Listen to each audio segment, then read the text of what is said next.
good morning, everybody. Good morning. Good morning. Can we raise your hand? حاضيكوا لو محتاجين عربي بس. يعني do I go between English and Arabic or is English okay? No, in Arabic. Everything. Okay. So I'll try my best. Okay. So today we're talking about time management. Time management for our students to be well-rounded. Okay, not just good in their education and their academics, but in any activity they want to explore, right? فالموضوع اليوم إدارة الوقت بالنسبة لأولادنا، تمام؟ ودورنا إيه نساعدهم فيه. We're going to be talking about why should they be well-rounded students? Why should we encourage them to do more? We're going to talk, as usual, I always love to talk about brains because our brains are the centers that control everything. And the more we understand our kids' brains, the more they'll understand, and the better we can move that amazing organ to be productive and inspirational.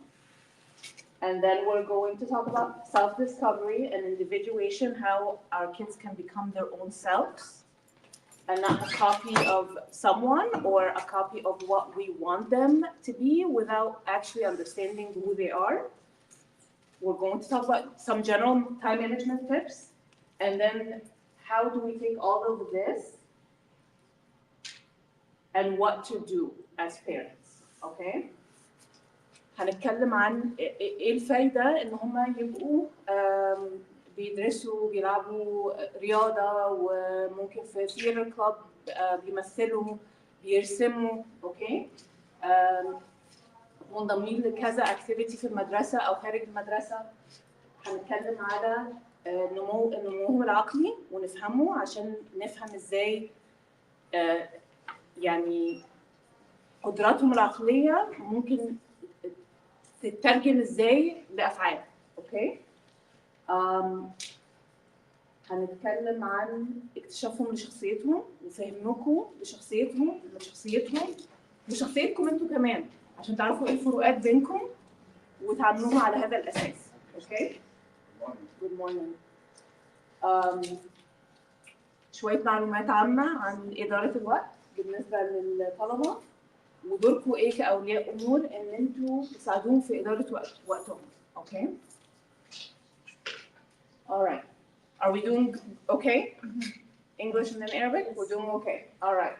So, first let's talk about why should our kids be well-rounded students, okay? So, student is the most important role they have, right? Because that's their job, that's their main job currently at this stage of their lives. أهم دور في حياتهم الآن إن هم يكونوا طلبة، okay? بس الطالب دوره مش مقتصر بس على الشغل الأكاديمي. الطالب ممكن يبقى منضم لهيئات مختلفة في المدرسة، ممكن يبقى منضم لألعاب رياضية أو فريق رياضي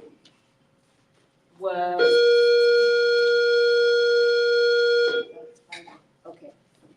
أو كلابز مختلفة في المدرسة، منظمات مختلفة، أوكي.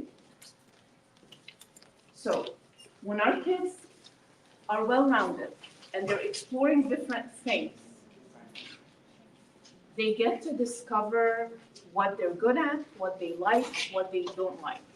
And this exposure اللي هو بنعرضهم لحاجات مختلفة كويسة ليهم، لأن هم already معرضين لحاجات مش كويسة ليهم، أوكي؟ فإحنا عايزين كمدرسة وكأولياء أمور نعرضهم لحاجات أكتر تفيدهم في المستقبل وتفيد تنمية شخصيتهم، okay? The exposure is critical because it helps them identify who they are, what they like, and I would say that it was in Arabic they already have exposure to a lot of things that might be harmful to them and you as a family. So our role as teachers and as educators and parents is to expose them to more things that are beneficial for them. Through being well-rounded via different activities, we are teaching the children to develop soft skills. These skills, hard skills are the ones like knowledge or I'm able to do something. No. Attentional teachers, please take a moment to update your attendance. We had a lot of kids that came in late today, so we do need an accurate count. If you haven't done so yet, please take attendance for middle and high school for first and second hour. And for elementary teachers, please make sure that AM attendance has been taken and is up to date. Thank you. I did not pay for this announcement, but it's like on point, okay? Time management. A lot of our students came in late today. Time management is so important. Thank you, Ms. Hashim. All right, so if your child is a team member in a sport, if they're a National Honor Society member, student government, theater club, chess club, excuse me, they are going to develop some soft skills without even realizing, without even sitting and having somebody lecture to them how to be a better communicator. It will naturally occur, and that's why extracurricular activities are so important. They'll become better communicators. They will develop leadership skills. Leadership skills are not only about being a leader, but about being a good follower, a good listener. Critical thinking skills, adaptability. I can adapt to different environments. I can know how to sit in a classroom, and I can know how to move on the field or on the court and get directions that are different and respond accordingly. And of course, time management skills, endurance, and many other soft skills. And I'm going to tell you guys, I read a lot about what employers want currently and in the future so that I can guide our students here counseling-wise. And a lot of corporate companies and like institutions in the workplace are now saying it's so easy to teach the employee the technical knowledge they need. They can get hired and get training for a week or two, and on-the-job training to know what they need to do on the job, okay? Coding, data, whatever it is. What can be taught that they're looking for are these skills, okay? They don't have training for that. So what separates somebody who's successful in getting a job away from someone else is not just now the degree or the certificate that they have. It's not the technical knowledge that they're coming in with, but it's the ability for them to demonstrate that they can listen, follow command, problem solve, have critical thinking, anticipate what's needed, and actually devise plans to demonstrate that. So let me talk about this point in Arabic. لما الأولاد يكونوا منضمين لحاجات مختلفة في المدرسة أو بره المدرسة بنساعدهم غير مباشر، غير مباشرة إن هم ينموا عندهم التواصل، أوكي، تواصل يا إما بالكلام أو بالكتابة، إن هم يحلوا المشاكل، إن هو يبقى عندهم تفكير انتقادي أو نقدي. صح؟ انتقادي؟ اوكي. ان يبقى عندهم قدره ان هم ينموا المهارات، بس برضه يعرفوا يتصرفوا في بيئات مختلفه، يتاقلموا، قدره التاقلم. يعني انا في الكلاس حاجه، وفي الفيلد وانا بلعب سبورت حاجه ثانيه. نفس الشخص بس عندي قدرات مختلفه وتأقلم على البيئات المختلفة. اوكي؟ ان هم يديروا وقتهم كويس لان المهام ازدادت، وان هم يكون عندهم قدرة تحمل. اوكي؟ قدرة التحمل عايزاكم تفكروا فيها كأهم حاجة من موضوع اليوم. قدرة التحمل أهم حاجة عايزين نعززها في أولادنا. اوكي؟ Endurance is the most important if we're gonna come up with a theme today, it's endurance, okay? It's one of the most important soft skills that our kids need to have going into the future, because everything is so short and quick right now. We don't endure a video that's longer than 5 minutes, right? If somebody sends me a video and it's 10 minutes, I'm like, oh my God, this video is too long, right? Our endurance levels to just sit through something has gotten much lower because everything is so fast in this life and our brains are not getting the adequate training to just sit and focus, okay? So we can't blame them for that. We can't blame them too much for that. We can't keep reminding them. When I was your age, I used to sit and study for 7 hours straight and I had finals. Their lives are so different. We had our own hardships, but they also have their hardships, even though it looks easier to us in some sense. Things are automated, things are faster, things are more accessible, but they are managing a lot more and are exposed to a lot more than we ever were. So they have their own plight, okay? Being a well-rounded student will help the students facilitate their self-discovery. One of the most important accomplishments, Yusuf, hi. One of the most important accomplishments for our kids, especially now I'm talking about middle into high school students, is identity formation. Who am I? Okay? That's why we see a lot of peer pressure. We see a lot of depression, anxiety, because they're not sitting into who they are yet. They're kind of like looking for it. Who am I? So they're gonna go here and see, do I click with this group? Do I click with this activity? Okay? And if they master that, then they mastered this developmental stage. Okay? لما أولادنا يلاقوا نفسهم ويفهموا نفسهم ويعرفوا نفسهم، دي أهم حاجة في مرحلة النمو حاليا، هي قولي من middle school ل high school. Okay? المرحلة دي بيستكشفوا أنا مين، إيه المهم عندي، أنا شاطر في إيه، أنا عايزة أنمي إيه.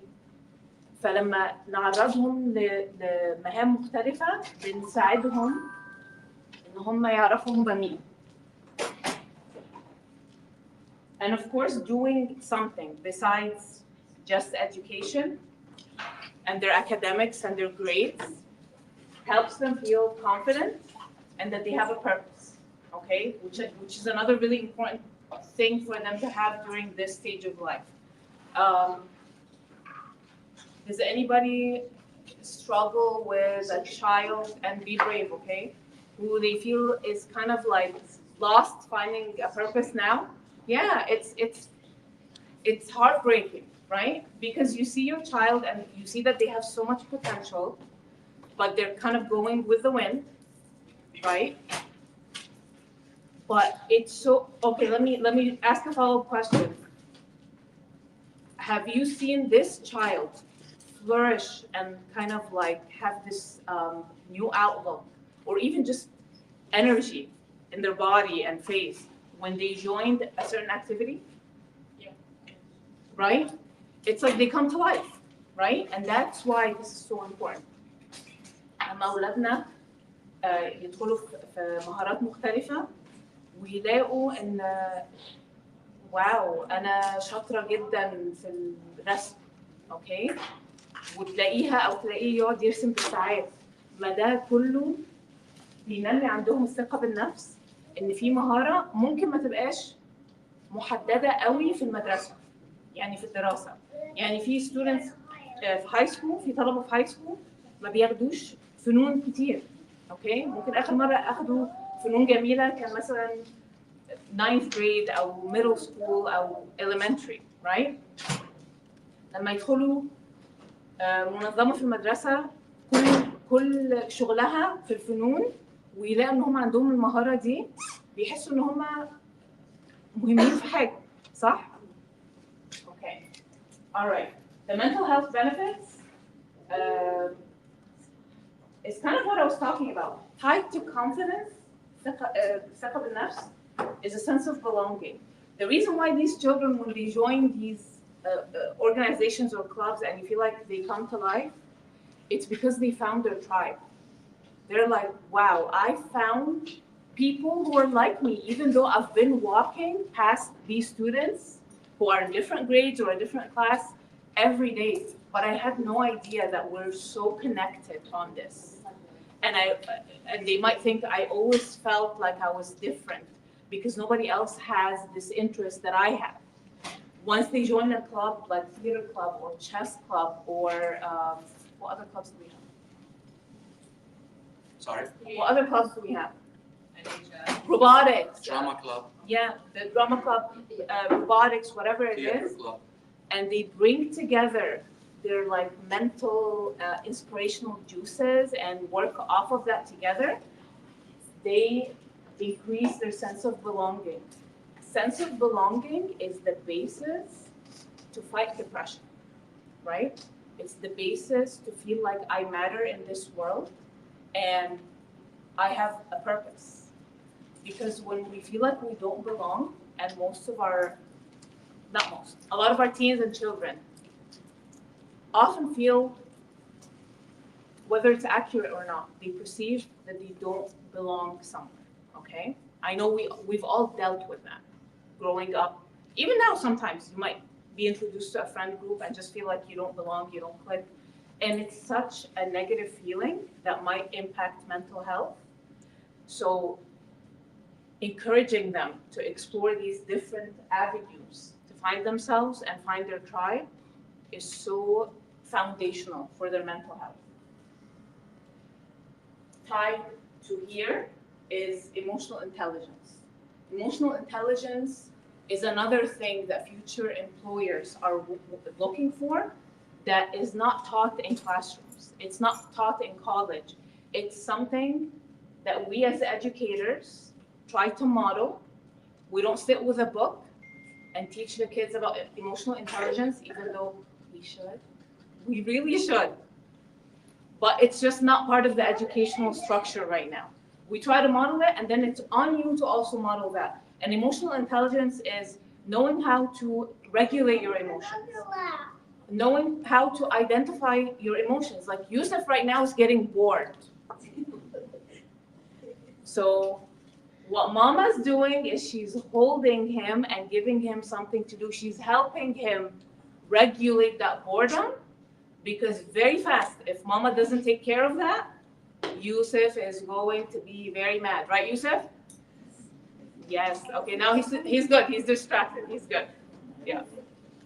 If I can add into that, we often as educators, and not just parents, educators and parents, we're so fixated on the A and the B, and our students reach this certain GPA, and our students are able to, take on a mathematical equation and solve it so quickly.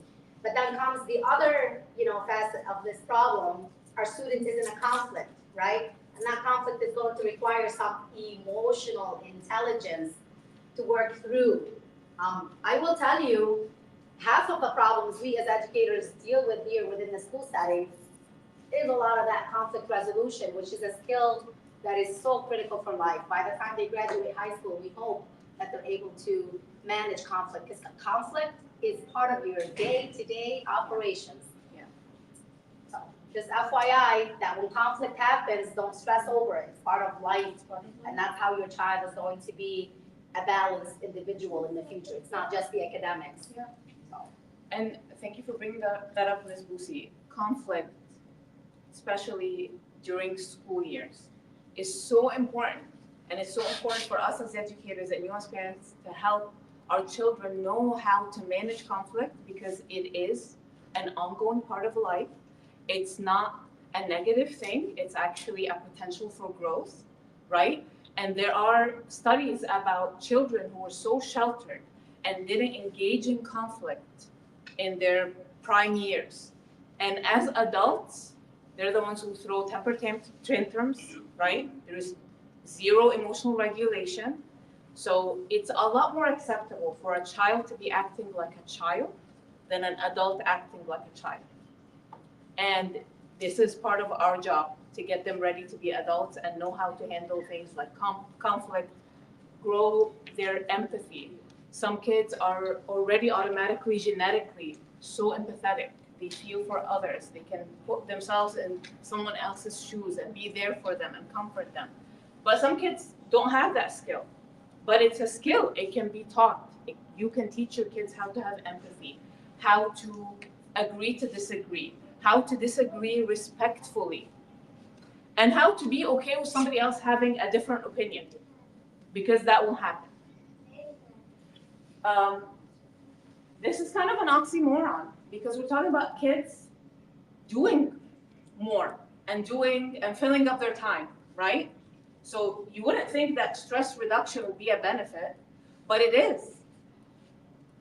Oftentimes parents feel like if my kid goes out and does too many activities and does too many things, he or she will be very stressed out, okay?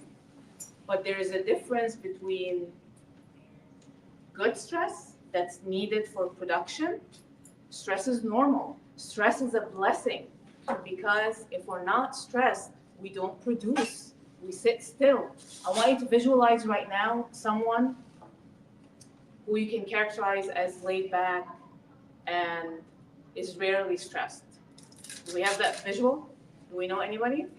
Is that person really frustrating to you? Because they're too chill, right? They're too chill. They're not doing a lot because their stress level is too low. That's a problem. We want our kids to be stressed, but not overly stressed, where they can be crippled by that stress and anxiety. When your kid does many things that help them feel like they have a purpose, and they're succeeding here and succeeding there and having moments here and connecting there with their peers, their stress levels actually go down. The opportunity for them to feel accomplished is distributed now. It's not just my grades, my classes, my finals, my midterms, right? Now, if I get an A- or a B+ for like a straight A student, but I'm a star on the basketball team, there's some balance, right? Okay, let me run through this بالعربي. Okay. اتكلمنا عن اكتشاف الذات، وان هم يعرفوا هم مين، دي حاجة مهمة. ان هم ينموا الثقة ويبقى عندهم هدف او اهداف في الحياة. واتكلمت عن الصحة النفسية. اوكي، ان لما الطلبة واولادنا بينتموا لحاجات مختلفة بيشعروا بالانتماء، بيلاقوا ناس شبيهة لهم. اوكي، وممكن الناس دي يعني ممكن مثلا حاجة زي الإخراج المسرحي أو التمثيل المسرحي أو الشطرنج أو أي اكتيفيتي من هذا القبيل. بيقابلوا ناس في المدرسة أو بره ممكن يكونوا شافوهم 100 مرة كل يوم، بس عمرهم ما اكتشفوا إن هم شبه بعض أو إن هم بيفكروا زي بعض وشخصياتهم شبيهة لبعض، فبيحسوا إن ليهم قبيلة. يعني بدل ما هم ماشيين لوحدهم، أنا دلوقتي ليا قبيلتي وحاسس إن أنا منتمي لقبيلة معينة. أوكي، وأنا بقول قبيلة ليه؟ لأن هو إحنا كبني آدمين أو إناث مخلوقين إننا نتعارف، صح؟ وإننا نبقى مختلفين بس برضه نشوف مين الشبيه لينا ونشعر معاه بالانتماء ونزود من بعض ونشجع بعض. وإن هم كمان لما يبتدوا يتعاملوا أكتر بره الفصل مع ناس كبيرة زي المرشد أو المدرس، ومع أصدقاء أو ناس من قبيلتهم، هيبتدوا يتعلموا ازاي يبقى عندهم ذكاء عاطفي. اوكي، الذكاء العاطفي ده ان هو نعرف نتعامل مع بعض، ابقى فاهم مشاعري ايه، زي ما كنت بتكلم عن يوسف، ابقى فاهمه انا متضايقه ولا ام اوكي. يعني ساعات مش احنا بنلاقي نفسنا ساعات فجأة مثلا بنتعصب على اولادنا وما بنبقاش واخدين بالنا ان احنا متعصبين من حاجه.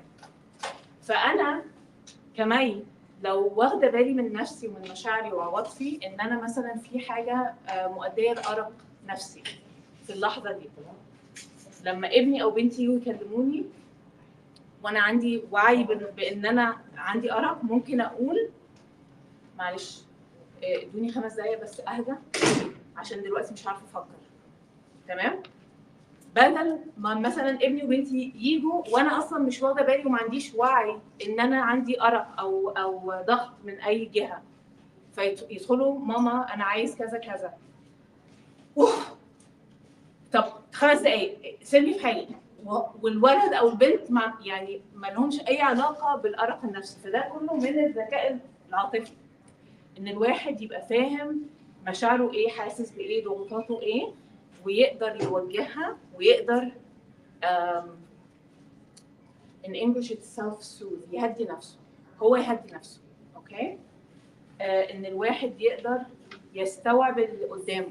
يعني انا اقدر استوعب بنتي او ابني لما احس ان هم متعصبين او مكتئبين من حاجه، وما اقول لهمش عادي احمد ربنا ما في ناس اوحش منك، صح؟ ان انا اقدر يبقى عندي تعاطف معاه. تمام؟ اخر نقطه وقلت ان هي ممكن تبقى نقطه معاكسه يعني احنا دلوقتي بنقول كويس ان احنا نعرض اولادنا لحاجات كتيره ونملى وقتهم. النقطه دي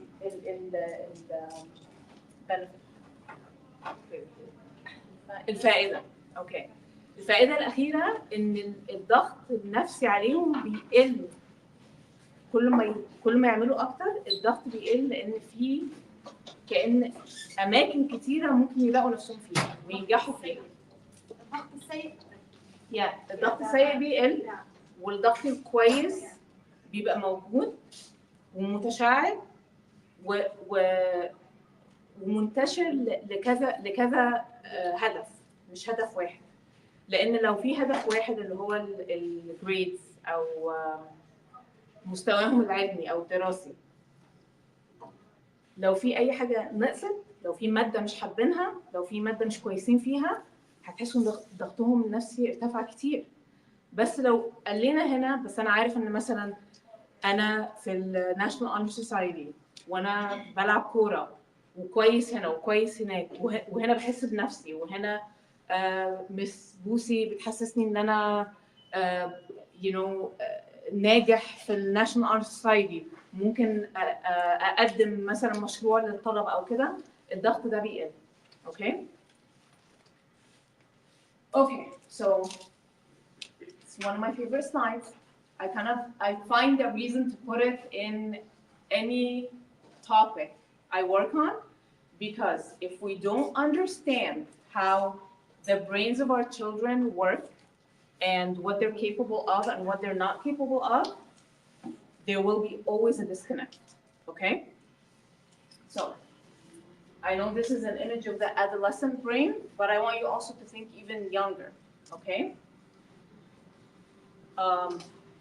My empathy is kicking in right now. If you want to stand up. Okay, you're good? Okay. All right. Okay. So children and teens. So you guys know, I think I said it before, scientifically, you are considered a teenager until you're what age? Scientifically. You're a teenager until what age? 24. 20, I heard 18, 20, 24? Very close. 17, get out of my house. 7? No, that's too early. Don't let them grow up that fast. 25, 24, 25. They are teenagers. Their brain is not fully developed until they're 25. Including you, all of us. This is science, okay? ما ده موضوعنا النهارده، ان احنا ازاي ننمي كل حاجه فيهم عقليا. انا بحسهم كل ما بيكبروا عقلهم بيصغر، ما بيكبروا، بس بيكبروا كتير. يعني الكبير بشارعك اكثر من الولد الأخت. لان الكبير عايز يحس. حكيتي هلا نقطة، قلتي الكبير ما تعامليه كأنه كبير، عامليه كأنه صغير. بس لأنه من غير ما تعرفيه، اه من غير ما تعرفيه. بس فعلا هاي النقطة صحيحة. هلا قدرت لي وانت بتحكيها، ما انتبهت صراحة. هم عايزين يحسوا بنفسهم وعايزين يحسوا ان يعني هم بحسسك انهم كبار بس بدهم منك لسه عايزين، بس عايزين ارشاد، مش عايزين اوامر. بس هم بعصبية. ما هي دي المشكلة، ما هي دي المشكلة. Okay. So, our brains,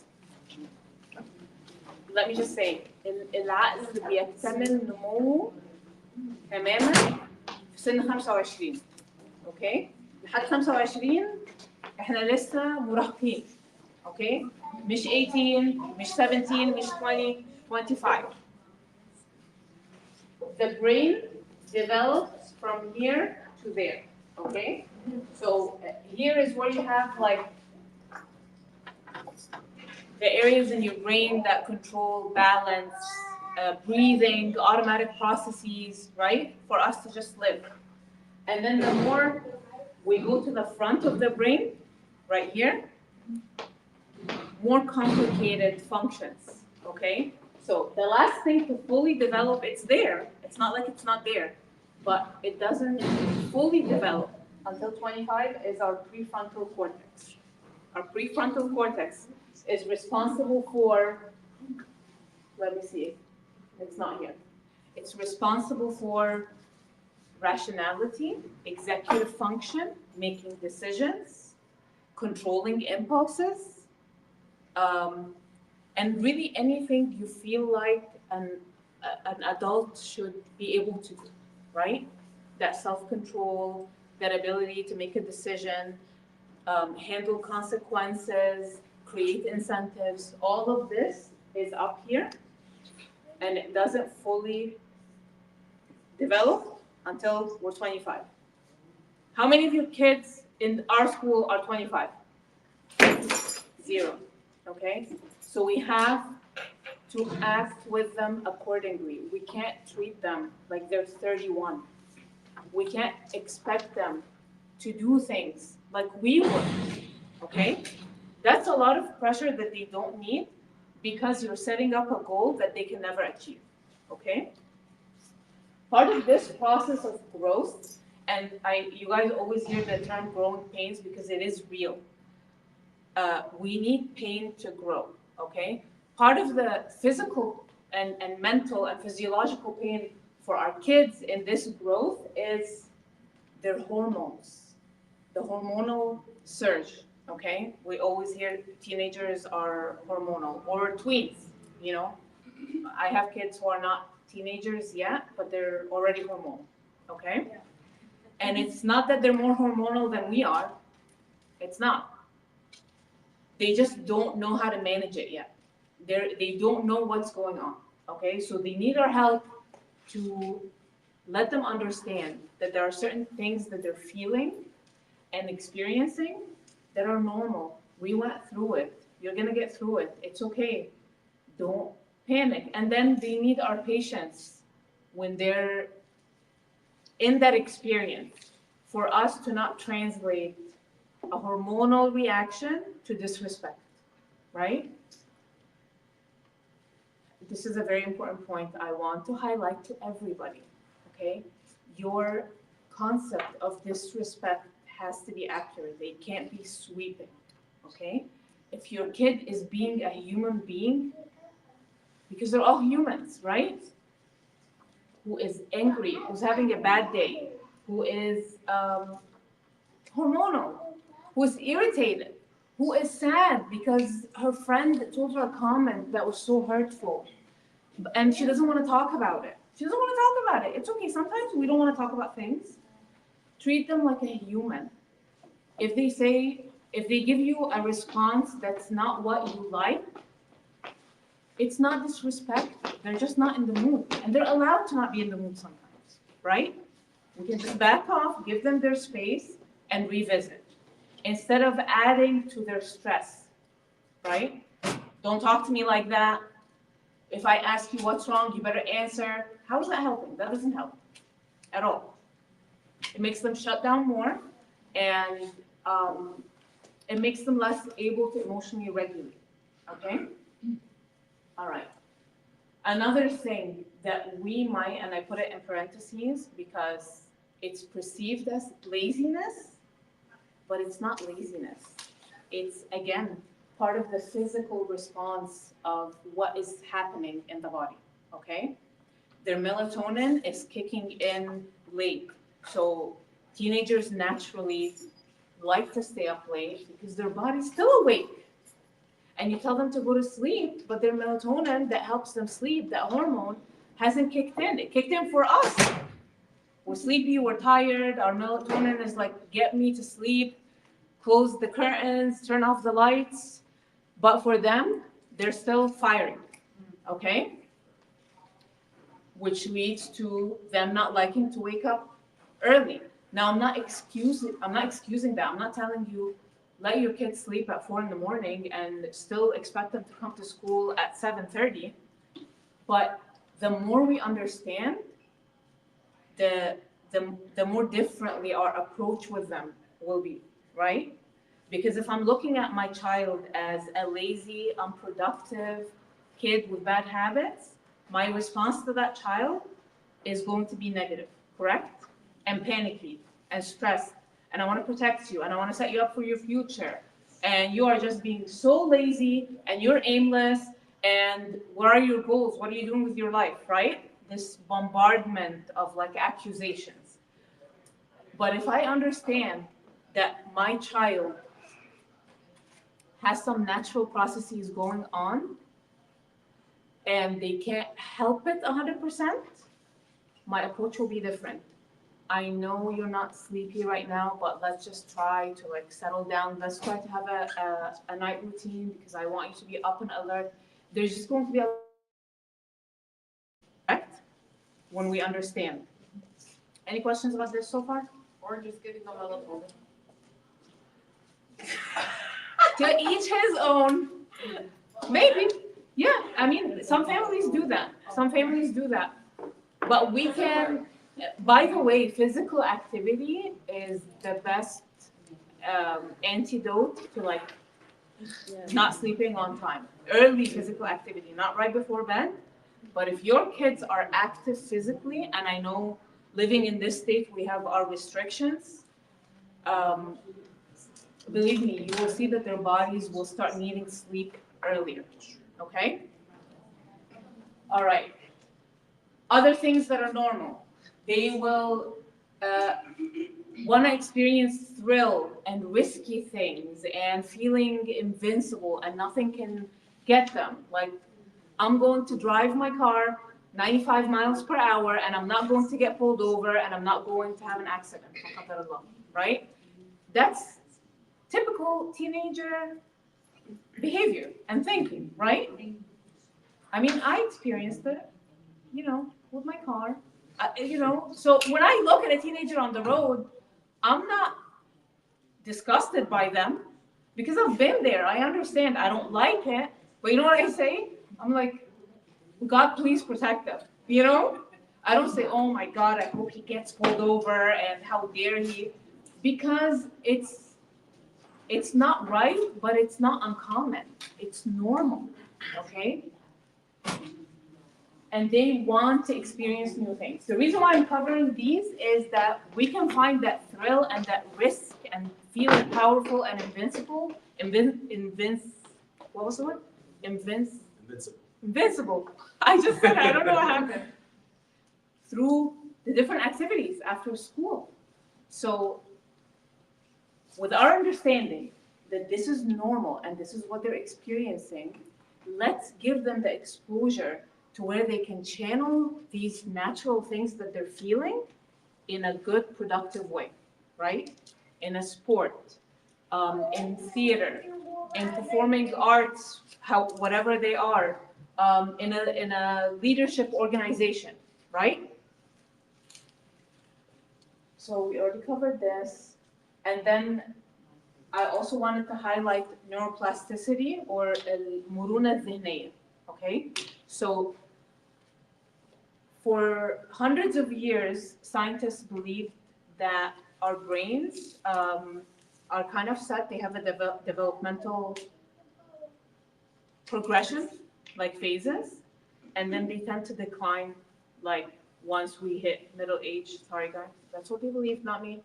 Okay. But now they have uncovered that our brains are actually plastic. Plasticity here means that they can change, rewire, gain new things, and they're not set in stone. Okay? This is for our kids and us. So we can acquire new skills as young adults. I'm not going to call you middle-aged adults. Okay? Young adults. Middle-aged, elderly, whoever it is, our brains are plastic. They can relearn things. They can change things. Okay? We're not set in stone. There's always room for growth. So with our kids, this concept comes handy for us to know that if you look at your kid and you feel like your kid is not good at something, we don't have to have the mindset that they will never be good in this. Like, I didn't like math, personally. Last time when I said this, Miss Joma came in and she gave me a look, one of our former math teachers. But I learned after, because I had to take the GRE to go to grad school, and I had to study math, that I actually never gave it a chance, right? That I actually never let myself explore math and have a nice relationship with it. I kind of like shut it out. Like, I don't like how this is making me feel. It's hurting my brain. I'm not good at math. I don't like math. I still got good grades because there was discipline, which is another thing we're going to talk about. But I shut off an area of exploration because I did not know this. I did not know that I can teach my brain to acquire a skill that doesn't feel good to it yet. Okay? I'm gonna leave reward and punishment to a later slide that we'll talk about, just for the sake of time. Okay, so this is one of my favorite slides. Before I go here, محتاجين ترجمة هنا عربي؟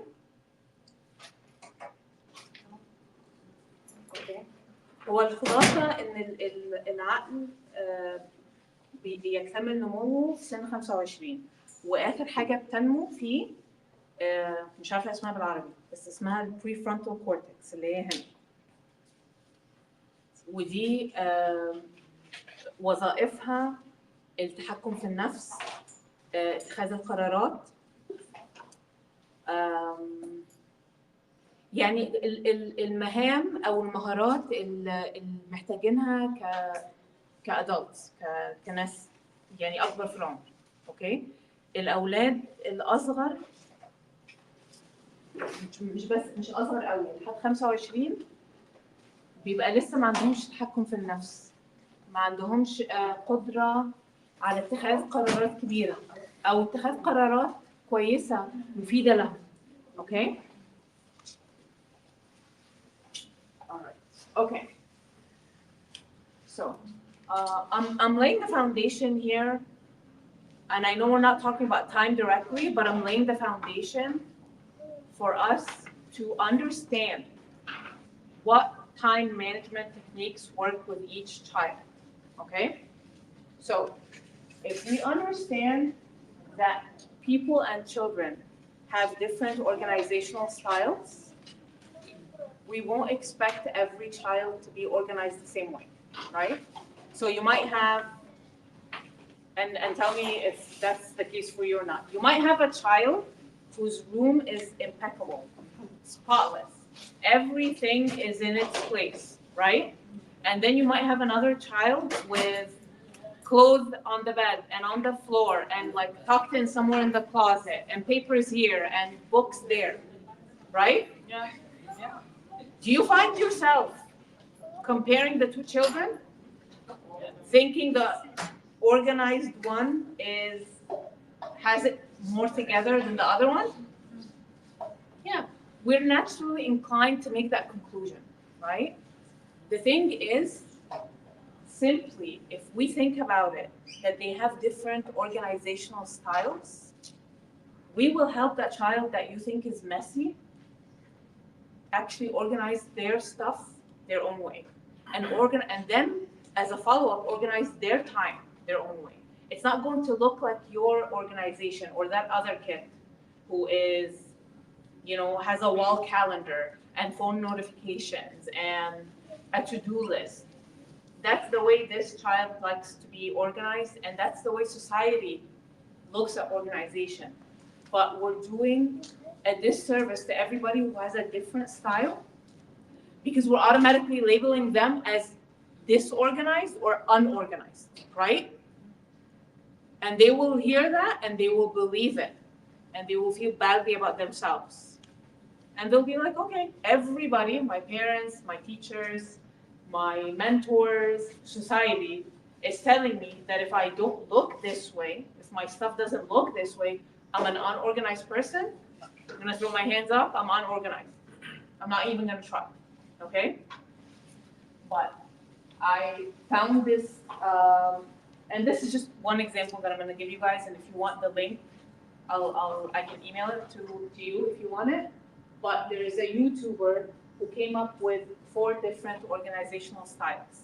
And I actually did this with my kids and husband. Because I was like, there's a mismatch here in this house. If I lay out the stuff a certain way, after 5 minutes, I come back and it's laid out a different way. Because somebody used it and put it back their way, right? Creates conflict, right? But when you do this quiz and you understand that each bug, the ladybug, the butterfly, the bee, the cricket, has a different way to organize, you can come to a consensus and agreement on how the common areas will be laid out. And in this case, mom always wins, right? I mean, mom. But in their room, in their study areas, in their rooms or study areas, you can let your kids be a butterfly, even though you're a cricket, right? So let me break it down, just for fun. Ladybugs, they don't like to see anything. Raise your hand if you're one of these after I explain it. Ladybugs don't want to see any clutter. They want clean counters, clean desks. They don't want to see anything so much that when you open drawers, when you open cabinets, there's a bunch of stuff in there. So like, if I'm a ladybug and this is on the counter, I will get a bin or a cabinet and I will take all this stuff and just shove it in there. But at least outside is all clear. Is that anybody? Okay. يعني قصدك اللي برا مرتب بس اللي جوا مرتب وفاضي بس اللي جوه whatever. يعني كله كده داخل. قلقانين في بلادي باقي حتى هاي مش موجودة. Yeah. Okay, so that's a ladybug. A butterfly with bees, butterflies and bees are the opposite. They love to see everything, Everything is good, yeah. right? They love Because the bee works. the bee works and the bee wants everything to be accessible. So like you can get your bee child or butterfly child bins or tell them to put things in drawers, but they still leave them outside. Maybe on the bed, but they're organized on the bed, right? Because they don't like not to see their stuff. They want to see everything. So to me, I'm a cricket, okay, which I'll explain. To me, that looks completely messy. But to someone in my house who is a butterfly or a bee, that is the only way, because once they put that sweater in the closet or in a bin or in a drawer, it doesn't exist. They want to see it all the time, right? Once they put that notepad with their notes or their computer or whatever in a drawer or something like stowed away, they'll forget that it exists. It's of no use for them, okay? Crickets. هدول احنا كلهم هدول مين؟ كلهم نفس الحاجة الاثنين دول؟ لا بنوصلش بقول لك حتى الليدي باغ ما بنوصل. ما هو كله ميسنج كله ميسنج. ما هو missing انا عشان مش عارف كيف اللي بيكونوا كركب حوالين كيف بيركزوا بالفتره. بالنسبة لهم ده هو ده نظامهم. طب يعني ليش احنا بزماننا ما كان هيك يعني؟ لأن But that also falls بزمان back on trauma, doesn't it? So like a person that has hoarder, a lot of them are people who grew up poor, they didn't have things, so that when they get things, to them, it's like, okay, this makes me feel like a safe haven, I feel comfortable. 100%. Because they grew up in a certain stage where they couldn't afford these kind of things, and now that they can get them, they start hoarding. Yeah. Or they went through a divorce, or it was a parent had died, a grandparent, something like that, so that's how they start getting. It's a trauma adaptation to have that sense of security. But we're not even talking about the butterflies and the bees. They're not necessarily hoarders. Right. They just like their stuff out, and to you, it's messy. So as the mom, if you areas, this is why this quiz is lovely. You take the quiz.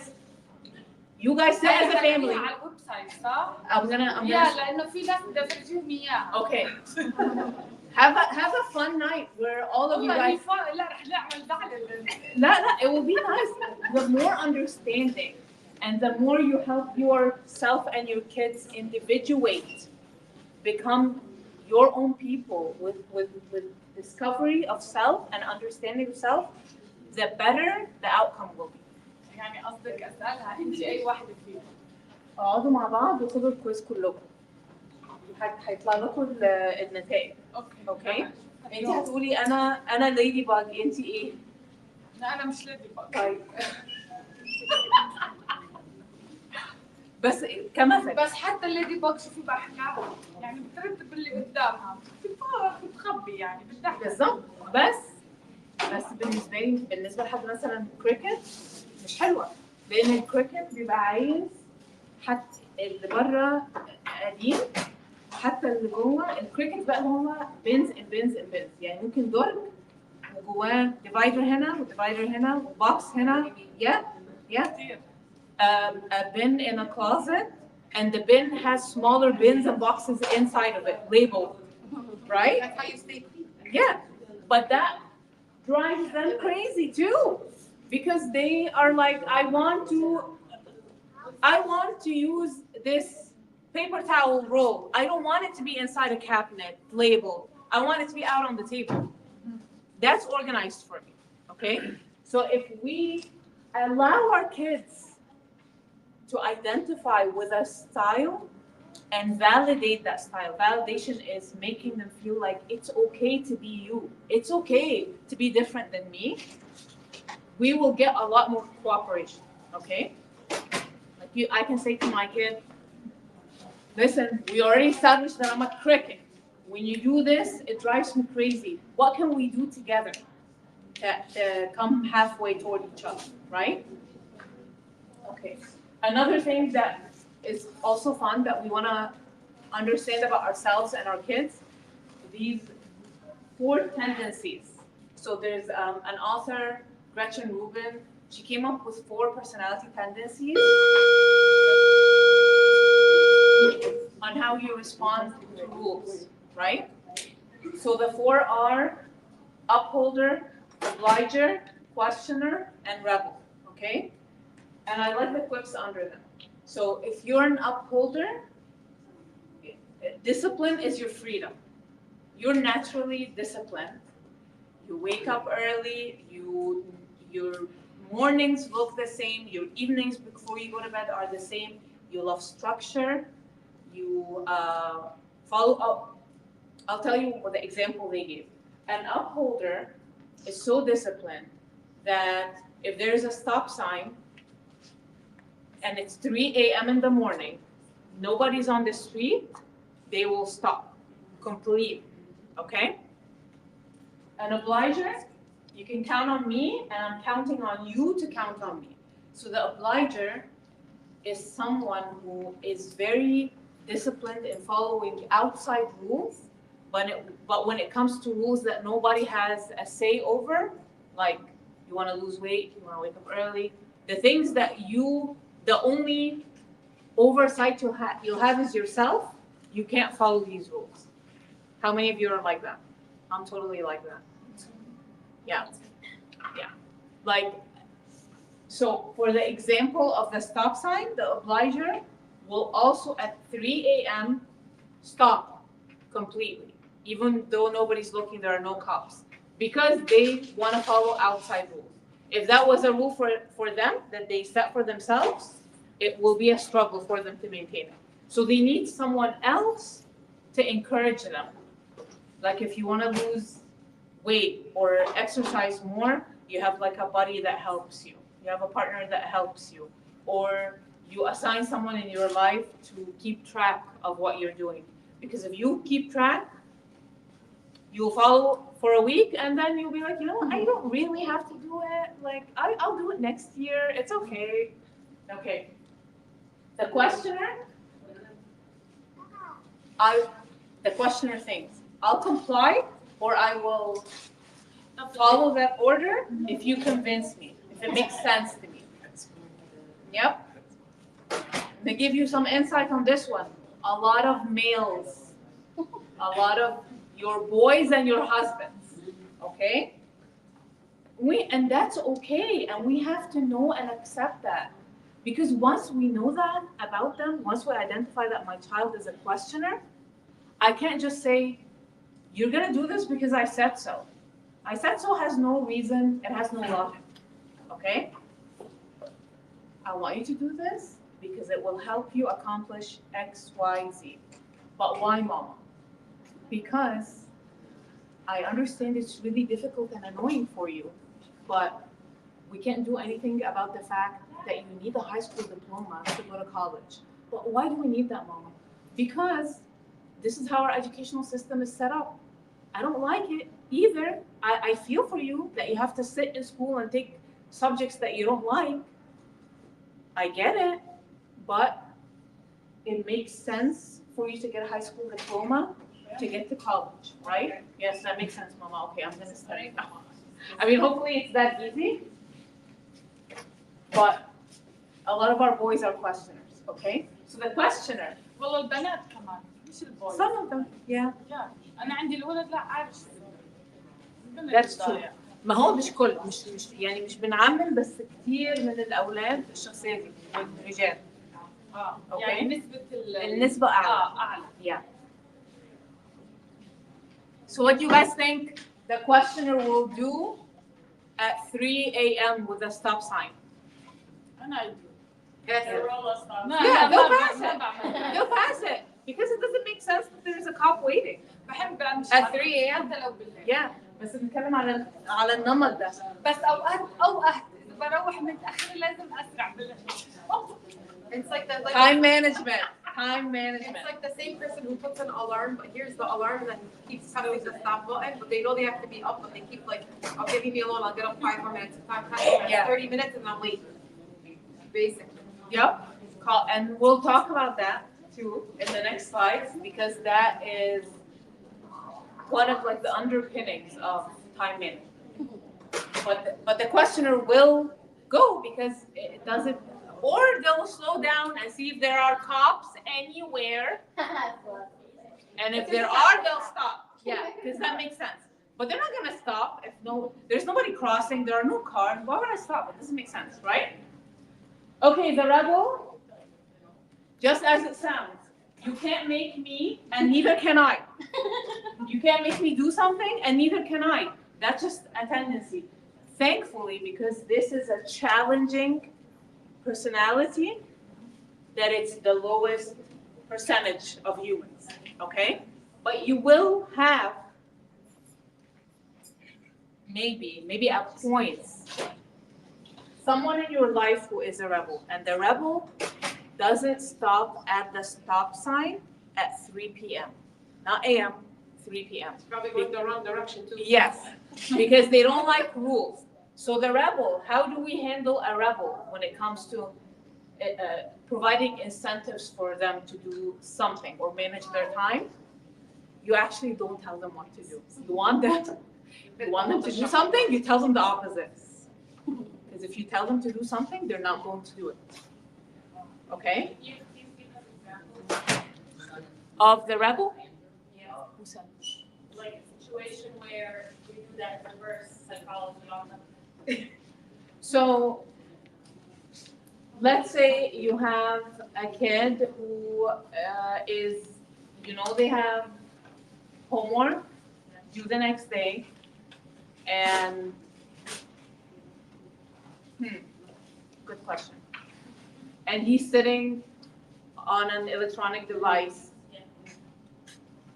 and you're seeing it as he is neglecting his responsibility to do the homework. If he's a rebel, Tanya, did you want to say something? I was gonna just give you an example, Okay. that time, but, that's not going, For the rebel or general? the rebel. The rebel? Okay. So, But you keep going with yourself. yeah. So with the rebel, you don't want to say, you have homework, you need to finish your homework, stop playing the video games. What you're going to say is you're going to set your own structure. You're going to have a time limit on the device itself. So you're not going to tell your child, you're going to tell the device. تاخدي يعني اكشن خطوه مش مباشره ليهم. انت بتشيلي منهم حاجه. Okay? You're not telling your child to stop, you're telling the device to stop. It's turning off. And it's turning off, yeah, thank God for the automation today that we can actually, as parents, control these things. My husband even discovered that he can turn off the Wi-Fi connection to certain devices. I do. I didn't even know that. It's so cool. Well, I do for the Nintendo, for PlayStation, for everything. Yeah. Yeah. So it's phone too. Excellent. That's it. So you're not directly irritating them or giving them an order. You're kind of just steering them. Like, this is not available now to distract you. This is not available. The only thing I can do now is do my homework or do nothing. Okay? Tanya, do you want to give your example? So I just wanna know what you do with the meltdown that ensues after you shut it off. Oh, you I get a meltdown every time. I do exactly that. Yeah. With the limit, I have the PlayStation on a switch. I tell them you have until 4 o'clock. At 4 o'clock, it's like, give me a minute, I need 1 more minute. 15 minutes later, I'm like, I've given you 15 minutes. right. But I need 1 more minute. No, you don't. Click. What happens after you go click? The meltdown is so tremendous that I literally just want to leave my house. I'm like, I quit. I don't want to be here because he literally just melts down, screaming, I hate you, you suck, you're the worst, you don't let me do anything, you've been on the game for 5 hours. Yeah.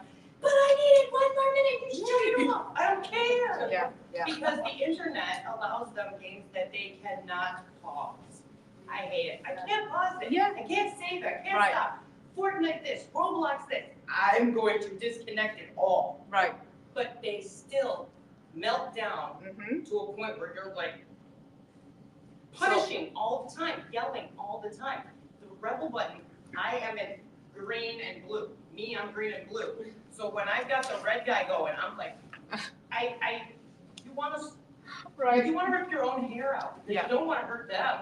And you're like, I gotta watch my words, I gotta mind my words, and the first thing you want to do is call them a very bad word. They can see it in your eyes. So قد ايه عمره؟ How old is he? Huh? How old is 10 years old. he?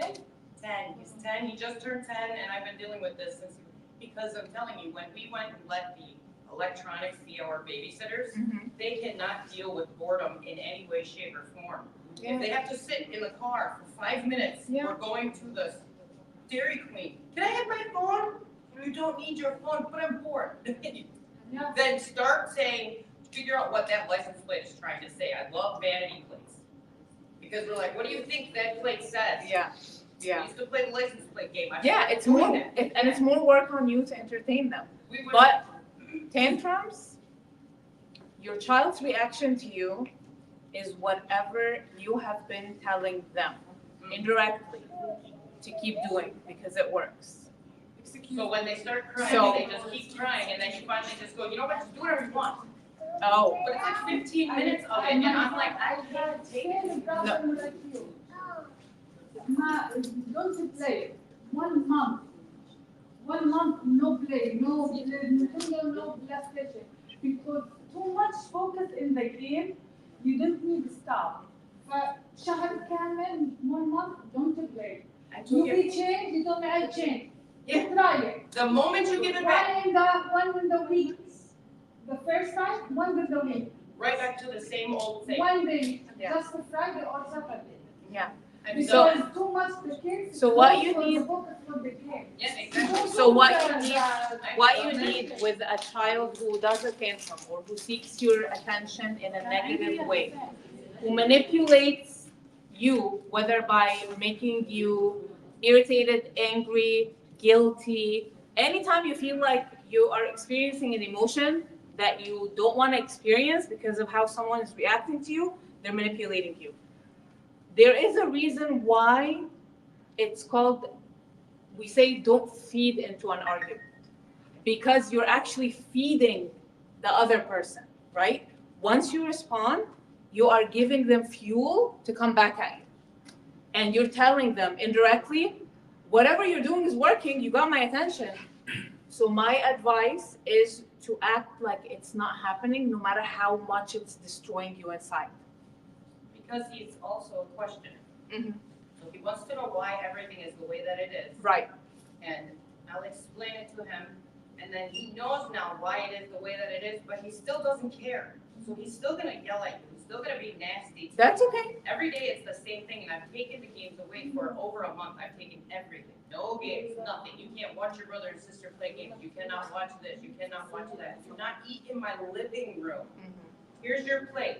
He's going to the living room. Don't go to the living room. Okay, I'm not. So he goes in the dining room and then goes to the living room. So I would say, He has to break your So I would say, with the questioner or with any of them, and this is actually, I'm gonna send you guys the links for these Oh, I want that, yeah. for these quizzes, okay? All right. I'll get to it. I'm so sorry. I didn't No, mean to it's bring okay. it up, but- You have your own structure at home. Your own things that are just red lines. They can't cross. This is your structure. We can't step outside of it. We can't be on our electronics past a certain amount of hours a day. The internet will shut off. The device will shut off. Your kid will throw a tantrum for a week, 2. You're not engaging the tantrum. You're letting them happen.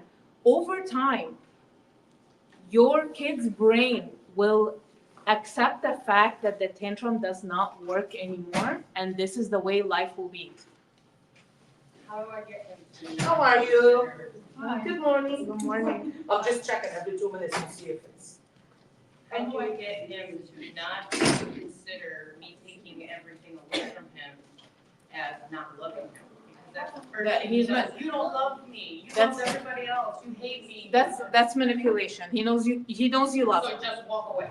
Yeah. He hates when I do that. I don't want to take my love from him. You know, when he says I'm sorry and he hugs me, as soon as he tells me he hates me, I'm like, قولوا له I'm مش sorry. منه من But I الجيم لانه stopped فوكس accepting كثير apologies and told him I need to كثير see this. بيعمل Yeah. I can't accept the sorry because it's just a word to you. I need to see that you want to be sorry. But this isn't, it's not, what I'm trying to say is that, like, how do we get that to connect to them? Like, the rebel is so severe sometimes, Mhm.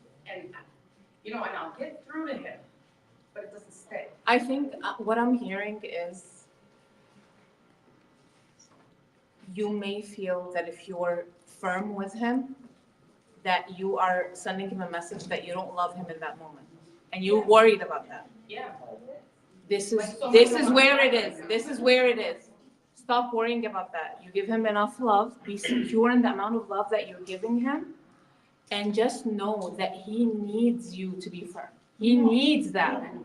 And sometimes we're going to do things that are not pleasant to our kids, but it's for our own well-being. I don't want to be my parents. That's what I'm worried about. Yeah, yeah. I don't want to be my parents. Right. I'm trying to be different, I know. and I'm trying to not take my I love know. in. And I know they say your kid, if they feel safe at home, they melt down so badly because they're safe to do that, Right. to be themselves. Right. So I'm trying to provide that environment, but also I feel like I'm feeding into him being able to be a rebel, that I don't want him. But I have noticed he's getting better when he's outside of the house. Mhm. But he's just like completely wrecking the house. Yeah. So as long as I got him behaving outside, is it working? It's just that when he's with me, he knows, I just don't have the energy for Well, this. you I'm need gonna to- melt down on You him need and your deal with boundaries it. too. You can be a loving mother who's nurturing, who has boundaries. And So your you know- boundaries is when you are having a meltdown, I'm going to walk away because you are too old for this behavior. When you're calm, I'm gonna come over and give you a hug. So as soon as he's calm, as soon as he's sorry, you shower him with hugs, with I love. tell him, I don't want you to hug me right now because I'm hurt. I need you to calm down. And Right. then you can come and talk to me and then I will give you a hug. But right now, I'm very, very hurt. I'm very upset. Yeah. You told me you hate me, you said this to me, you said this, and it hurt me. But So I don't let it hurt you. But the thing is. Don't let it hurt you. Right, I'm trying. Because he doesn't not mean to. it. He doesn't mean You have it. to be afraid. Well, I told him, he goes, I'm sorry. And I go, I know you are. He goes, but, and I go, I know you don't mean it. He says, I didn't mean it. Can Yeah. I say something Calm to down. that? If I hurt someone, and I know like I hurt someone, and I realize that even if it's a slight moment, if they allow me to give them a hug, it can make things better. Like if he realizes that he yelled at you or he said hurtful things and he wants to do something, he wants to do a hug, I would say let him so that he can. That's all. Because he also, like you said, it's manipulation. He comes to me, he says, I'm sorry, and then as soon as I go, okay, I accept your apology, the very next word out of his mouth is, can I have a second chance, can I have my phone? No. No, Give you an cannot have alternative. it. You have to Why go don't all we give in our without kids it. alternatives? So listen, at the end of the day, kids need to be active. They're not going to be able to sit still. I mean, Yeah. us as adults, we can't sit without our phones sometimes or without doing something. Give them an alternative, and sometimes that's gonna mean energy on the parents Right. to take their kids out or to play with their kids or to read that book with with their children or, Right. you know? I lay with him every night. He has, every single night we do TikTok. So I'll lay in his bed with him until he falls asleep and he just watches TikToks and I make sure they're appropriate. So when I see him in bed, I'm like, no. And he wants to do that on his own. He's like, no, you cannot go on TikTok by yourself, only with me at night when you go to Yeah. bed. And I'll tell him, if you're gonna be whatever, I'm not gonna do TikToks with you. I've never taken it away from him, but I've threatened to do it. Yeah. But I have taken the phone away, I've taken all that, but when it comes to him being near me and his time with mom, I don't take that away. But just to wrap it up, what the point that I want to drive home with this is we're jumping to the consequences before you actually fully address and do your part with the tantrums. When my kids were little, when tantrums are acceptable and they would throw a tantrum at a grocery store, I thought, what's more important? That my guidance to my kids and raising them and letting them know that this doesn't work, or me being embarrassed at the store. At the store. So when I would let them go crazy, and they were twins, same age, they are twins, not they were. And they can do whatever they want. I'm not engaging it because this behavior is not okay. So I'm not going to be like, it's okay or stop, because that's attention from me. And one of the most important things for kids, no matter how old they are, is the mother's attention and the father's attention. Negative or positive, okay? So if you're not engaging that at all, and then he learns how to soothe himself alone, because he's not getting fed by you, like, don't say that hurt me. Don't repeat your rule. I mean, once it turns off, and that's it. It's done. It's done. He can do whatever he wants. Believe me, if you don't engage it, it will go down over time, and it will be, tantrums don't work.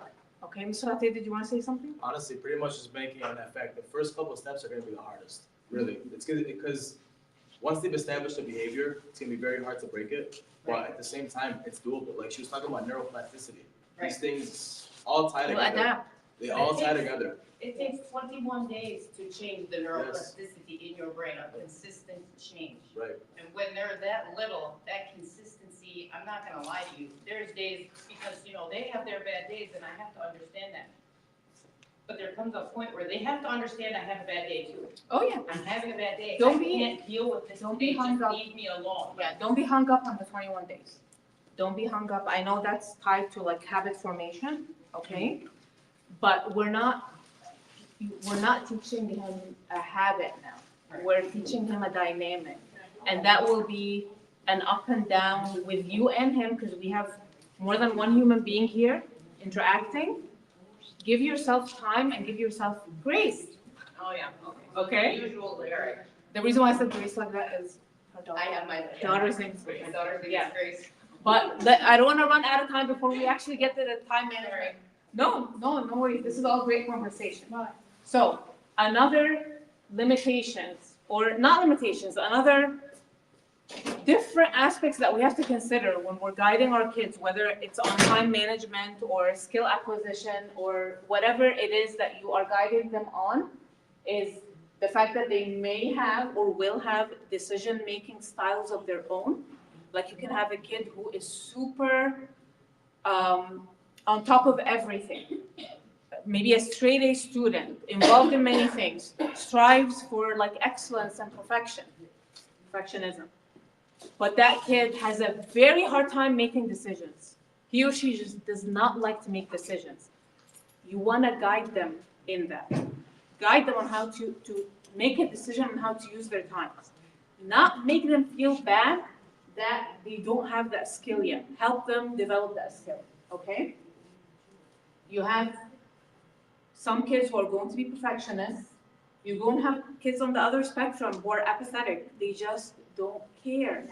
They don't care if they get a D or a C. All they want is pass. I don't care. I don't care to do a sport. I don't care to do this. So these are all areas where we need to troubleshoot to see what our child needs without judging them. The worst thing you can do is judge your kid on not perfecting something that's within them, okay? And then we have neurodiversity. And I put this little infographic here, and it has some disorders. I don't like the word disorders because it means your brain is disordered or there's a function that's not working well. It actually is not working well for our modern day society. It's not that it's not working well, period, right? We all have traits of mental disorders. You might have the full criteria to meet the autism disorder or the to be on the spectrum or ADHD. Like me personally, I don't meet the full criteria for ADHD, but I have traits. Like each disorder has criteria, right? If you experience 5 or 7 of these symptoms, right? And they give you like 10 symptoms. So I have 3 or 4. I don't meet the criteria of 5, but I know that about my brain, right? So it's important to know if your kids have any elements of these neurodivergent areas, okay?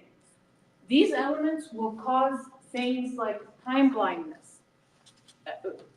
Do any of you, just raise your hand, you don't have to say anything, but do you feel like you have time blindness? Like you need to go to the airport for a flight at a certain time and you just can't calculate when you need to leave home to be actually on time?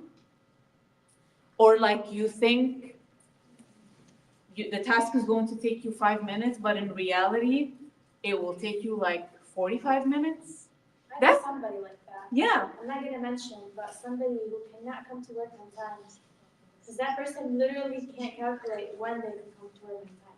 Like it's not in their hands. Okay. So Are I you talking just- about one of your coworkers? I'm kidding. I'm kidding. Tell us the name. Yeah. I'd like to know. Yeah, we have to know. It's live on YouTube. But it's real. It's so real, you guys. Time blindness is real. It's something you either can calculate time or you can't. If your child, if you identify that in them, you have to help them, okay? You have to let them know that they identified that they have that and to allow someone who has time clarity to help them, okay? Yes. A lot of the times I overestimate how much time the task is gonna take. Yeah. And I get lazy because I don't wanna do it anymore, because that's something that could take 5 minutes, Mhm. I think it's gonna take an hour, and I don't wanna do it anymore. Yeah. In reality, when I go to sit down and do it, It's really 5 nothing. minutes. Yeah. So it can work both ways. It can be that you're perceiving it to take way longer than it is, and it will cause you to push it off and procrastinate. Or it can be that you think it will take you very little time, and then you find yourself at a time crunch, and you're late, and now you're stressed. So they all spill into like stress and anxiety. Distractibility. How many of our kids have this issue? Yes. How many of us have this issue? Yeah. We can manage that instead of making our children feel like there's something wrong with them. Okay? I want you guys to imagine them living on a farm 100 years ago, or in the desert. Or not 200 years ago, let's go 500 years ago. Before all these buildings and cars and moving things and electronics, and you will not be able to say that that child has an issue with concentration, because there are way less things around them, right? It's just an expanse of green. They have to do one task a day of like herding an animal or something.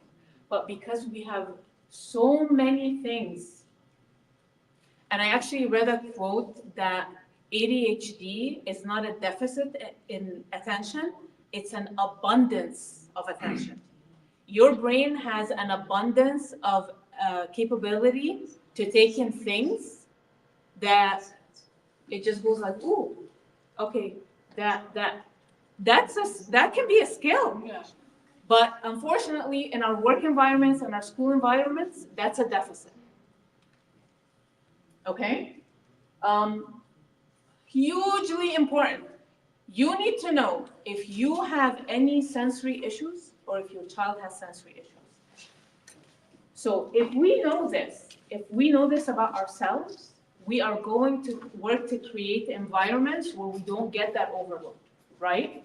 Or we can advocate for ourselves and our children not to be overloaded. But if you consistently find your child or yourself stressed out, anxious, irritated, frustrated, and you don't really know what the reason is, the reason simply might be light, sound, touch. Just too much of it. Again, kind of ties into this. 500 years ago, 1,000 years ago, this may not have been an issue. Right now, everything is lit up. 1,000 years ago, when it was nighttime, we didn't have electricity. It would just be dark, or you're around a fire, right? Very soft sensory data to your brain. Right now, there are lights everywhere, all day, right? Just the images from electronics, like how many of you get on your electronics and then when you go to sleep, they're flashing in your eyes, what you were watching. They're flashing in your eyes because your brain is just overstimulated, okay? Ooh, procrastination. Procrastination, how many of you dislike it, deal with it, can't stand it with your kids? Okay. Procrastination. I want to tell you, I read this article and it was so eye-opening that procrastination is not about time management. It's about your feelings. It's a feeling. We procrastinate things we don't want to do, things that make us feel anxious, stressed out, not engaged, right? So it's not that it's someone who doesn't know how to manage their time and they wait till last minute and they have the time blindness. That can be part of it. But really procrastinating is caused by feelings. So the solution is to work on your feelings. What is it about this assignment that's really making me not want to touch it? Okay? Is it that I have to do a lot of research? Is it that I'm working in a group and I don't like my group members? Identify what it is with your child. Okay, what's making you push this off and not start working on it? Oh, mom, I'll get it done the night before. But what's keeping you from doing it today? Is it not enjoyable? Is it a subject you don't like? Yes. Okay, can we do a little thing? Can we at least like I'll tell you, for this slideshow,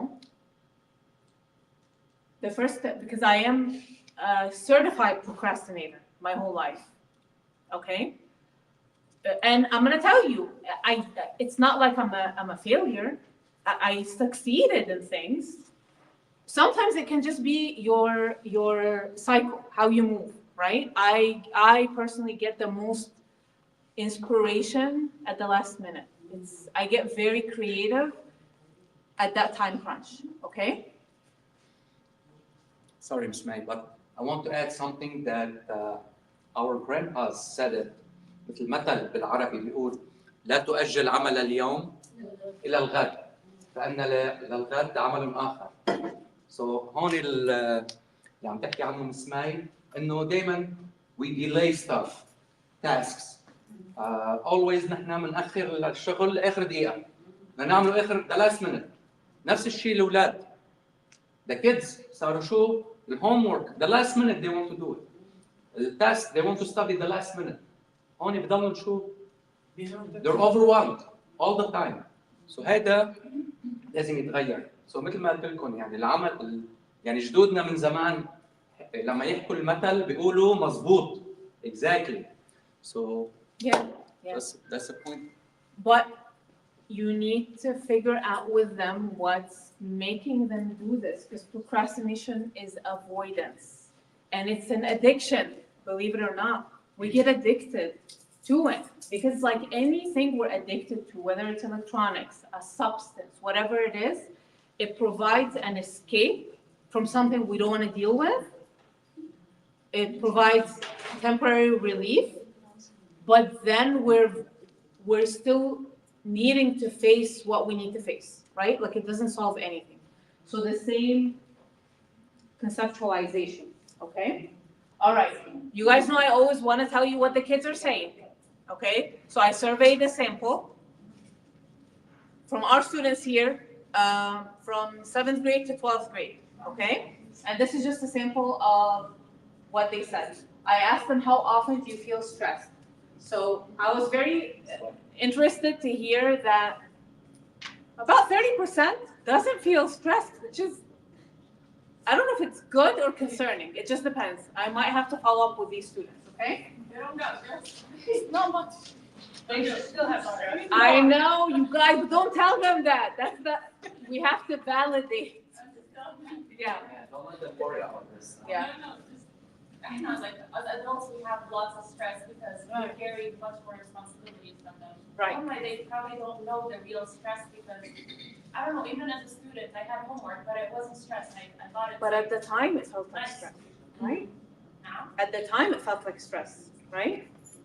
Only for the exams, but Yeah. regular school days, I personally didn't experience stress because. Good for you. Okay, you sound like an A student. Is that the profile I'm getting? No. No? No. Okay. You sound like it. Okay, so See, you like What? school. almost every day, 4 days a week. Okay.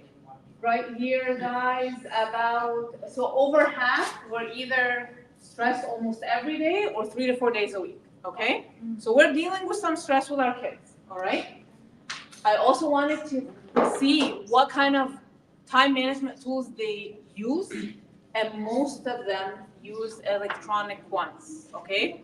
A small percentage uses a wall calendar, which I love personally, but most of them use reminders, alarms, a phone calendar, a phone app, all right? Then we ask them, how do you manage your time? And this is just kind of like a compilation of what they said. So I grouped things with the same meaning and just put a statement, okay? I keep track of my tasks every day. I finish as much as I can during school hours. If your kid actually finishes their work during school hours, which is possible, don't be annoyed at that. That's a good thing. Let them be. Let them come home and rest. They worked hard during the day. Because I do know that some parents are like, why aren't you sitting doing nothing? They don't need to be on for no reason. all day, right? Okay. Sleep early so I'm not tired. I'm like, who are these kids who sleep early? Like, I love them. Yeah. Yeah, who are you? Yes. Take breaks to clear my mind, very important. Yeah. We need intentional breaks. Finish all my work, then take a break. I organize and plan my week, my day. My friends and I work together and encourage each other. I go with the flow. I focus on one subject at a time. The reason why I'm sharing this with you is to show you the diversity in what helps our kids. I did not expect, neither should you expect with your children, that they're all going to respond with one or two identical things. And this is categories of what many different things were said, okay? How can we help? The main one was less work and chores. Now, that's not always possible, right? We want them to adapt. We want them to have that endurance, okay? But maybe we can take off something, if they're truly overwhelmed, something off their plate that is doable, okay? Reminders, they want us to remind them too. Communication and support. I want to be able to tell my parents how I feel. I want to be able to tell the teachers how I feel. I feel overwhelmed. I'm stressed out. They want to tell you how they feel and they want you to hear them. Not just be like, it's okay. I went through it too. You're going to be fine. No. They want to be heard. Okay? I understand this is really hard for you, but I really believe in you. You can do this. What can I do to help? Okay? Telling you I'm capable. Just said it. Okay? Helping with difficult tasks, subjects. Some subjects, some homework, some assignments are hard for them. Yes. Get them help. They are asking for it. Give us advice on time management. Now this is tricky. Some will accept it, some won't. And it depends on your delivery. If you need to leave, it's fine. Don't worry. Okay. Not cause me more stress. Keep my siblings away while I'm studying. Provide me with a calendar. Setting more clearer expectations. Some of them said, I have no idea how anybody can help me. Yeah. Yeah. And some of them, a lot of them said, I'm good. I have good time management skills. I'm fine. I don't need anything. Okay. Some general tips, and you're going to use the information we spoke about before to tailor it to your children, okay? So some of them, visuals will work, a to-do list, an app on the phone, a planner, a desk calendar, or a wall calendar, okay? Some of them, I think all of them, will benefit from a designated workspace. I also asked them, do you have a specific workspace at your home where you study or do your work? Half of them said yes, half of them said no. I think it's really important that they have a place where their brain can make an association. This is where I go when I need to study. So when they're walking past it and they have an assignment, they're like, I need to get on that. I need to sit right there and finish what I need to do, okay? For the procrastinators, you can divide their tasks. So like I was telling you guys, with this slideshow, the first step I did, because I know I'm a procrastinator and I actually enjoy doing things last minute, is open up a PowerPoint and set the background with ULA's theme. That to me showed me, okay, I did a step, and it made me, I'm like, you know what, I'm gonna do the title slide 2 right now. And let me just do an outline right now. So just setting up little pieces, like if they have a paper due, tell them, just do an outline. Start working on the first page. Just open a Word document or a Google document and label it. Put your name on it. That's what you're gonna do. Little by little, this big monster of a task in their brain will become more manageable, okay? If you want them to have certain habits to manage their time well, pair things together. Like when you, let me see, I'm thinking as an adult, but I want to think as a student. They can be, if they need to memorize something, they can be like practicing it while they're washing the dishes, or like just when they do, if they have a daily task that they're already comfortable with, they do it every day, eating dinner, washing the dishes, right before they play a video game, like anything that they already do. If you want them to have a new habit, attach it to what they're already comfortable doing. So right before I play the video games, I do this, and it's a good productive habit. Okay. Make sure they get mindful breaks. Mindful breaks, as opposed to just breaks, is a break when you actually are enjoying the break, not taking a break and thinking about everything else that you still need to do. Right? Teach yourselves to do that, and teach your kids to do that. That when I'm actually taking a break, I'm not going to beat myself up because I took a break. If I'm gonna do it, I'm mindful, I'm present, I'm in the moment, and I don't feel guilty about it. Everything I have to do, I will get to. Okay? Otherwise, we're not taking breaks. We're still in a state of stress and anxiety. If you have a child that gets distracted easy, their working space needs to be as plain as possible. Maybe a lamp, and that's it. Everything tucked away, so their phone is somewhere else, and encourage them to discover that about themselves and try it and experiment and see what works for them. So instead of you telling them, oh, this is what you need to do because you get easily distracted, how do you feel if I take away this vase? Or, let's try clearing your desk and you just, the only thing you're seeing is your computer and your paper. And tell me how that works for you. So kind of get their buy-in, get their partnership in making these decisions, okay? All right. So, because we're almost out of time, I'm gonna review this pretty fast. This kind of what goes to what, by the way, I can send these slides to all of you if you want.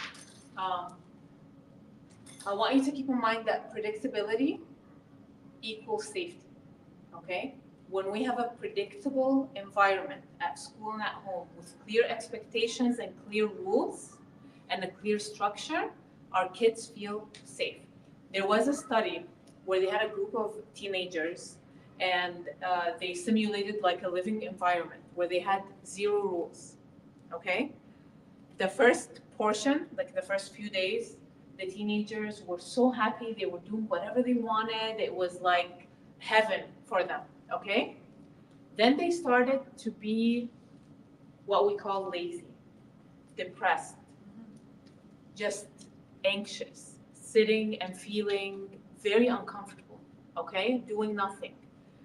And then, surprisingly, they set their own rules because they were like, we can't live without rules.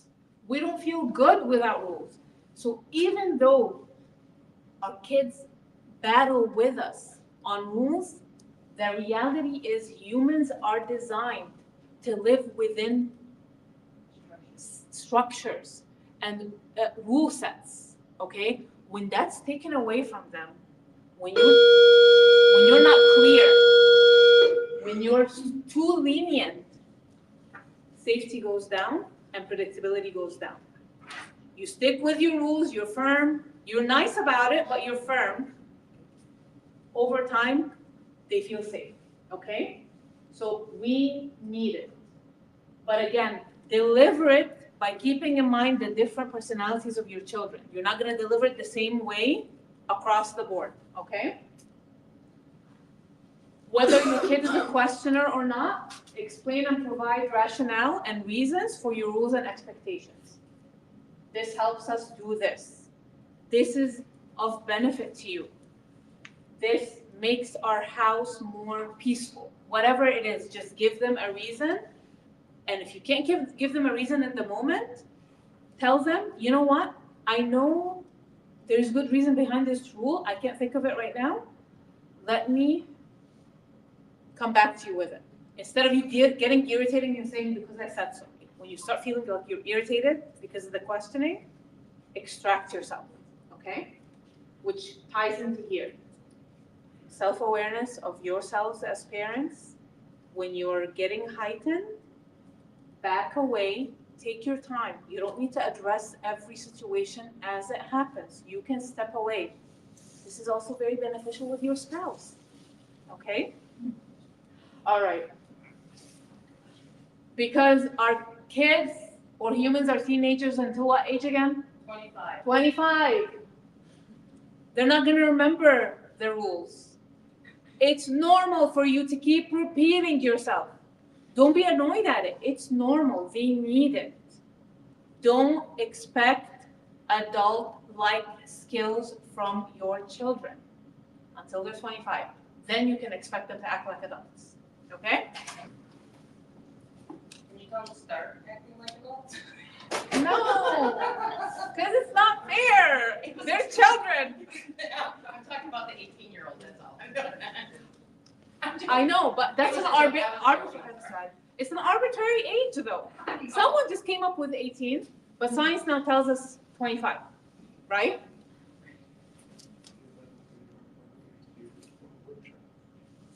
Oh, I'm here. Yeah. Can you tell them? All right, I'll wrap it up. Okay, another thing. So we said predictability equals safety, right? Accountability equals empowerment. By the way, I came up with this. I copy it from anywhere. Thank you. Oh, love it. Okay. You want to empower your kids by having them identify the why. Why am I doing this? Yeah. Why are my grades important? Why is school important? Help them identify it. Don't tell them what it is. Help facilitate that in them. Why do you think? What's your purpose? What's your goal? Okay, my goal is to be a dental hygienist. Okay. Us asking them? Like when they ask us, we ask them that question so that they answer? Yeah, like let's say you're trying to help your child to get started on a project to manage their time. And then they go in a rant on how annoying school is and how much they hate schoolwork. And so I think I have it here somewhere. Okay. You validate. Okay, I hear you. I'm listening. That sounds like it's really bothering you. But why? What would be a motivator for you to start this? Why do you think you're in school? What are you trying to be? Where do you see yourself as an adult? So get them can start, like when they identify that, they will connect what they're doing today with what they will be in the future, right? So for example, like someone like me who doesn't really deal with math that much in my profession, I didn't think that, but I may have thought, and I know a lot of kids think that, why am I taking this? I'm not gonna use it. I don't wanna be an engineer, I don't wanna do anything with math, okay? But my response is, well, do you want one part of your brain to be dormant? Or do you wanna activate the different areas of your brain? So it's like a muscle, you wanna work out every area. Because if you don't learn this at all, and you don't activate that part, it's like a weak muscle that never gets moved, right? So just kind of help them identify what the why is. And preach discipline, which is a skill, and it can be taught, and it can be worked on, not motivation. This is really important, you guys. A therapist said this to me one time. Motivation is a feeling. It comes and goes. So it's really hard to judge our kids based on, like, a motivated person, there's no such thing. It's not a description. We all get motivated, just like we all get sad, we all get happy, we all get stressed. It's a feeling. So we don't want to tie productivity or time management or achievement to motivation. We're tying it with discipline. Because discipline, you will do what you need to do whether you like it or not. Motivation, if we focus on that, you'll do it when you feel like it. When you feel motivated, you won't touch it when you don't feel motivated. It will be like this. Discipline will propel you to do it whether you're motivated or not. Give them time to experiment with the different techniques we discussed today. Give them time to try studying this way, or try managing their time this way, trying a phone app or another one, okay? I can also send you guys a list of like phone apps that will be beneficial for the kids, that are kid-friendly. Teach them how to prioritize. Walk them through the process of how to prioritize, okay? Write it out. Write elements of like each task and kind of like diagram it for them, like help them establish these skills. Make it normal for them to say no. And this is specifically for parents of like overachieving, people-pleasing students. Those students who are active everywhere and they feel overwhelmed because they feel like if I say no to an opportunity, if I say no to helping Miss May, if I say no to helping Mr. Ali, then I'm not an excellent student anymore. Tell your kids it's okay. It's not just okay. It's important to say no. You need to know yourself, your limitations, your capabilities, and say no when you need to. We talked about stress and anxiety and how that's normal. Let's neutralize it. It's not a bad feeling to be stressed. We need to be stressed, okay? Let's teach our kids there's a difference between needed stress to achieve and perform and over-stressing and feeling crippled by that, where we're like frozen. We can't manage it, okay?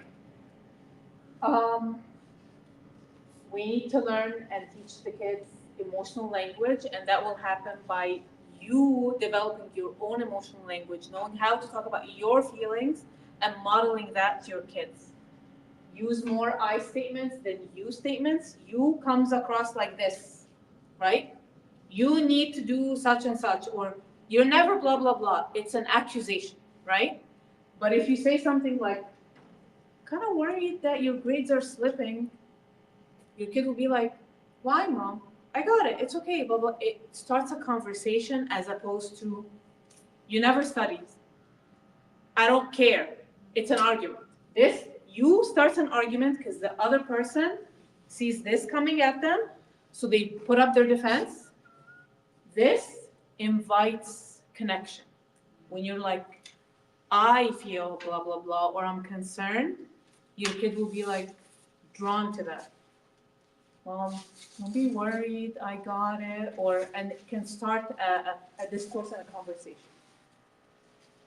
Okay, this is what you're talking about, Tanya.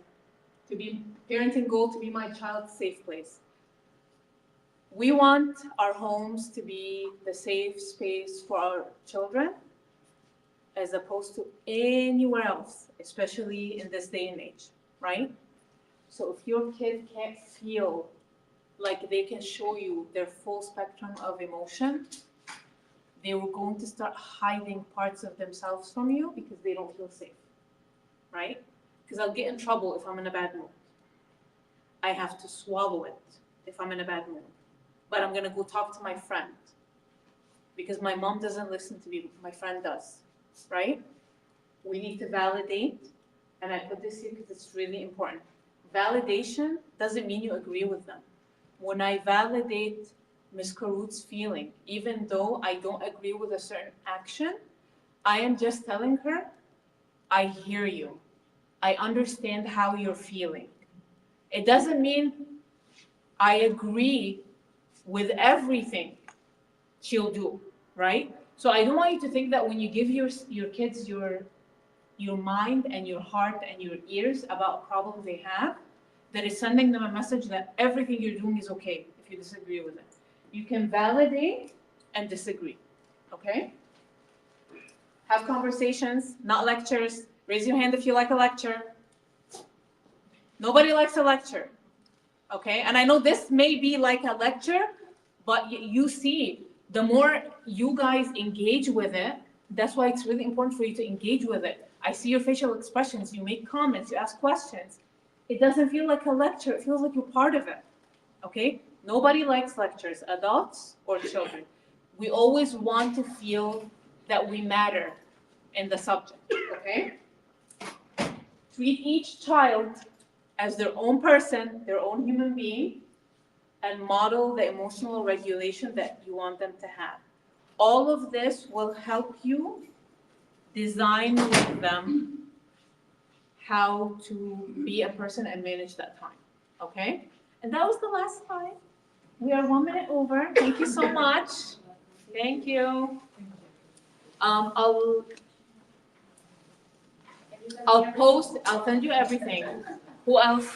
So, bye everybody at home. Thank you for attending.